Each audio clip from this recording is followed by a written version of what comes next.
Classes एक और नए वीडियो के साथ में क्लास 10 साइंस में अभी हम ले रहे हैं आपके चैप्टर्स के। चैप्टर हमारा है एसिड बेसेस एंड सॉल्ट्स। इसमें पेज नंबर 25 पर जो इंटेक्स्ट क्वेश्चंस हैं उनके सॉल्यूशंस आपको इस वीडियो में मिलने वाले हैं। Question says, why do HCl, HN3, etc. show acidic character in aqueous solution, while solution of compounds like C2H5OH and glucose do not show acidic character? तो ये कह रहा है कि HNO3 इनके जो सॉल्यूशंस होते हैं वो जो है एक्वस जो वाटर में आप एसिडिक कैरेक्टर शो करते हैं, जबकि ये अल्कोहल या जो ग्लूकोज है इनके जो सॉल्यूशंस हैं वो एसिडिक कैरेक्टर शो नहीं करते। तो HCl and HNO3 show acidic character in aqueous solution because they produce hydrogen ion। ठीक है, तो HCl, HNO3 या जितने भी एसिड्स होते हैं वो वाटर में हाइड्रोजन आयन प्रोड्यूस करते हैं। Okay, although aqueous solution of glucose and alcohol contain hydrogen, but these cannot dissociate in water to form hydrogen ions। हालांकि अल्कोहल में या ग्लूकोज में भी हाइड्रोजन होता है, बट ये हाइड्रोजन आयन का फॉर्मेशन नहीं करते हैं। ठीक है, hence they do not show an acidic character। इसलिए ये जो है एसिडिक कैरेक्टर शो नहीं करते। ठीक है, देखिए, the dissociation of HCl और HNO3 to form hydrogen ion always occur in the presence of water। इनमें से जब हाइड्रोजन वाटर में होंगे यानी पानी में जब हम उसको मिलाएंगे तब वो हाइड्रोजन आयन रिलीज करेंगे। ठीक है, now hydrogen ions combined with water molecule to form hydronium ion H3O+। ये हाइड्रोनियम आयन में कन्वर्ट हो जाएंगे। जब हाइड्रोजन आयन रिलीज होते हैं वो हाइड्रोजन आयन वाटर से कंबाइन हो जाते हैं वाटर मॉलिक्यूल के साथ में, और वो हाइड्रोनियम आयन के फॉर्म में ही सॉल्यूशन में प्रेजेंट होते हैं। ठीक है, ये एक इम्पोर्टेंट बात है। ठीक है, now second question says, why does an aqueous solution of acid conduct electricity. एक एसिडिक सॉल्यूशन जो होता है, ठीक है, यानी HCl को हमने जो है वाटर में मिक्स किया है या सल्फ्यूरिक एसिड को हमने मिक्स किया है, तो वो इलेक्ट्रिसिटी को कंडक्ट करता है। देखिए, an aqueous solution of an acid conduct electricity because in aqueous solution acid produces cation and anion। ठीक है, तो एसिड को जब हम पानी में मिलाते हैं तो वो कैटायन और एनायन यानी पॉजिटिव आयन और नेगेटिव आयन को रिलीज करते हैं या वो उसमें डिसोसिएट हो जाते हैं। These ions are responsible for the conduction of electricity। और यही आयन जो है वो इलेक्ट्रिसिटी को कंडक्ट करते हैं। ठीक है, तो ये एक सिंपल सा एक्सपेरिमेंट है जिसमें हमने बीकर में जो है एक एसिडिक सॉल्यूशन लिया है और एक कॉर्क के ऊपर दो नेल को हमने जो है फिक्स कर दिया है। ठीक है, और इसका कनेक्शन हमने एक बल्ब से कर दिया है।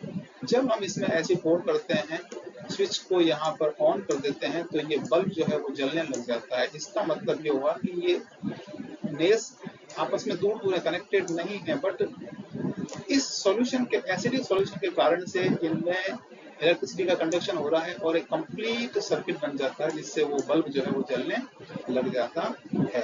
ठीक है, does dry HCl gas not change the color of dry litmus paper। Dry HCl gas जो होती है वो लिटमस पेपर वो भी ड्राई है, उसका कलर चेंज क्यों नहीं करती है। देखिए, hydrogen ions are responsible for the acidic character of HCl और other acids.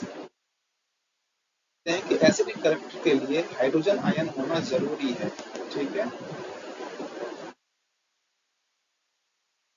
change of litmus paper, hydrogen ions are formed in the presence of water only।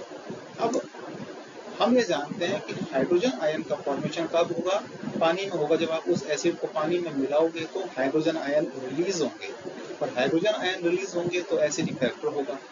So dry HCl does not produce hydrogen ion. इसलिए dry HCl जो होती है वो hydrogen ion produce नहीं करती है। ठीक है, ड्राई लिटमस पेपर और वो कलर चेंज नहीं करती है। That's why dry HCl gas can not change the colour of dry litmus paper. इसीलिए ड्राई लिटमस पेपर का कलर ड्राई HCl गैस के साथ में नहीं होता है, बिकॉज नाइट्रोजन आयन का फॉर्मेशन नहीं होता है। ठीक है, देखिए, while diluting the acid, why is it recommended that acid should be added to water and not the water to the acid? ये कह रहा है कि जब एसिड को हम डाइल्यूट करते हैं, ठीक है, तो ऐसा कहा जाता है कि एसिड को पानी में मिलाना चाहिए, ना कि पानी को एसिड में मिलाना चाहिए। इस बात को समझना है। The process of dissolving an acid in water is the exothermic reaction. ये इसका important point है। जब आप किसी एसिड को वाटर में मिलाते हैं या मिक्स करते हैं या ऐड करते हैं तो थर्मिक रिएक्शन होता है, ऊष्माक्षेपीय अभिक्रिया होती है, काफी हीट निकलती है। When a small amount of water is added to an acid, अब मान लीजिए आपने किसी टेस्ट ट्यूब में काफी दे दिया और थोड़ा सा पानी मिलाते हैं आप उसमें, ठीक है, वो जो पानी की मात्रा comparison to the amount of acid, due to this heat is produced. अब इससे क्या होगा, हीट प्रोड्यूस होगी and the vapour of water evolve, और इससे क्या होगा, जब हीट बनेगी तो जो पानी आपने मिलाया पानी भाप बनेगा। ठीक है, acid with water vapour spill, अब क्या होगा कि वेपर हमेशा ऊपर की तरफ आएंगी, ठीक है, तो वो साथ में लेके आएगी एंड मे कॉज इंजरी, और इससे हमें नुकसान हो सकता है। वो जैसे ही वेपर्स ऊपर की तरफ आएगी तो साथ में एसिड भी होगा, वो एसिड हमारे आइस के कांटेक्ट में आ सकता है या बॉडी पार्ट्स के कांटेक्ट में आ सकता है, तो हमें इंजरी हो सकती है, जल सकते हैं। ठीक है, so it is always recommended that acid should be added to water. हमेशा पानी ज्यादा मात्रा में रखो, इसको धीरे धीरे उसमें मिक्स करते जाओ। ठीक है, क्वेश्चन है, how is the concentration of hydronium ions affected when a solution of N acid is diluted. ये कह रहा है कि जब आप किसी एसिड को डाइल्यूट करते हो तो हाइड्रोनियम आयन की जो कंसंट्रेशन है वो अफेक्ट होती है। कैसे, when a solution of N acid is diluted the concentration of hydronium ion decreased. ठीक है, अब देखिए, सबसे बड़ी बात यह है कि एसिड को वाटर में जब हम डिजॉल्व करते हैं तो हाइड्रोनियम आयन का फॉर्मेशन हो जाता है। वैसे हाइड्रोजन आयन रिलीज होते हैं, हाइड्रोजन आयन वाटर मॉलिक्यूल से रिएक्ट करता है और हाइड्रोनियम आयन बनाएगा। अब आप इसमें और पानी को मिलाते जाएंगे तो हाइड्रोनियम आयन जो होगा उसकी कंसंट्रेशन कम होती जाएगी, क्योंकि एसिड तो हम उसमें एक्स्ट्रा मिला नहीं रहे हैं। ठीक है, केवल वाटर ही हम उसमें डिजॉल्व करते जा रहे हैं, तो हाइड्रोनियम आयन हमेशा डिक्रीज हो जाएगा। ठीक है, नेक्स्ट क्वेश्चन है, how is the concentration of hydroxide ions affected when an excess base is dissolved in solution of sodium hydroxide.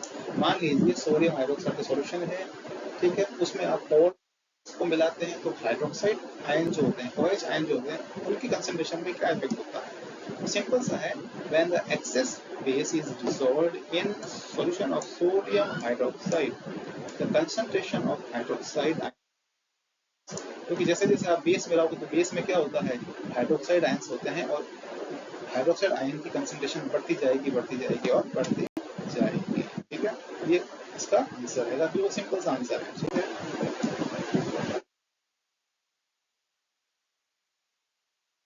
pdfnotes.blogspot.com पर आपको मात्र केवल 7 रुपए में नोट्स हैं, सॉल्यूशन हैं, पीडीएफ है, वर्कशीट्स हैं, ई बुक्स हैं, आप इजीली परचेज कर सकते हैं। आप जरूर एक बार विजिट करिए, ट्राई करिए। चैनल पेज पर आप जाते हैं तो वहां पर आपको अलग अलग प्लेलिस्ट मिलने वाली हैं, उन प्लेलिस्ट में आपके लिए काफी यूजफुल, जरूर देखिए। ठीक है, जिससे कि नियर फ्यूचर में जो आपको एक टेस्ट सीरीज उसको आप इजीली सॉल्व कर पाएंगे। अगर आपको वीडियो पसंद आए तो चैनल को सब्सक्राइब कीजिए, Sai classes bye Saxena and